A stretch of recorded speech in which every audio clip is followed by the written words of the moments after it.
na hakbang in response to all of these libelous statements. Pero ang pangunahing pakay ko po ay depensahan ng aking pangalan at gusto ko pong linawin.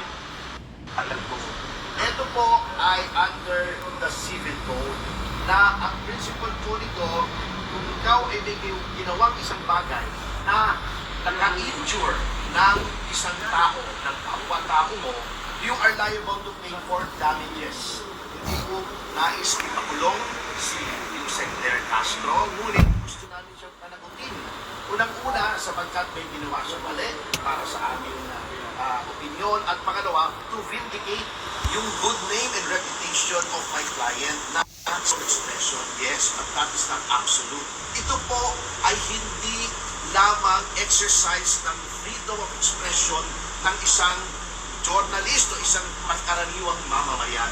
This is a targeted attack against Congressman Leviste for being a critic of the government. Kitang-kita po natin yung pattern. Inumpisahan po ni Ombudsman Boyeng Remulla, na alam po naman natin na utang niya ang kanyang pagiging ombudsman sa pamimilipit at pagbabraso ng Malacanang. Nilabas yung maling issue na binenta daw yung prangkisa at sinundan niya ito bilang spokesman ng presidente.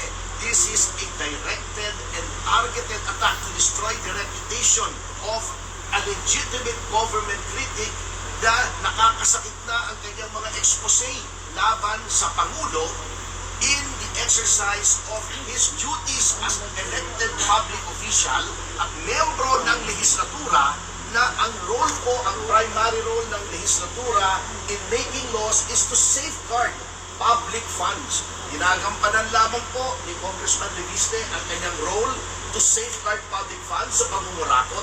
Dahil po dyan siya ay siniraan. Hindi na po exercise siya ng freedom of expression. That is a malicious attack. First na lang tayo. Yes. Para makapag-file na kayo. So, File na lang tayo. gusto ko lang pong linawin na we'll have more time. Yes, of Yes, course. yes. Pero ang nais ko lang pong linawin ay nothing personal against anyone in government. Ayoko pong masaktan si Yusek Claire Castro at hindi ko po din kaaway ang administrasyon. Sila po ay nagpahayag tungkol sa akin, kaya ngayon po ako po ay sumasagot.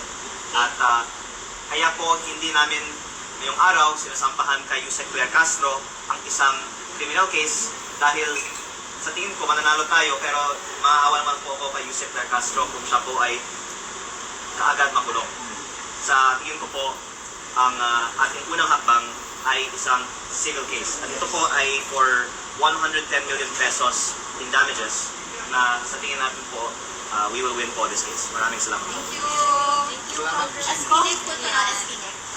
Espinet. Solar panel His fire. personal capacity. I'm sorry. This is my personal. Makikisuyo lang po. Pasensya na po. Yes, sir.